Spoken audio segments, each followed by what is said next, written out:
హైదరాబాద్ నుంచి ఆదోనికి వస్తున్న Srinivasa private travels bus మంగళవారం ఉదయం ఎమ్మిగనూరు వద్ద అదుపు తప్పి బోల్తా పడింది.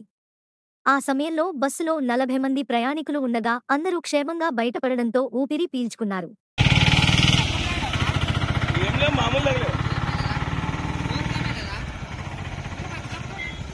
నిద్రమోపులు వేడే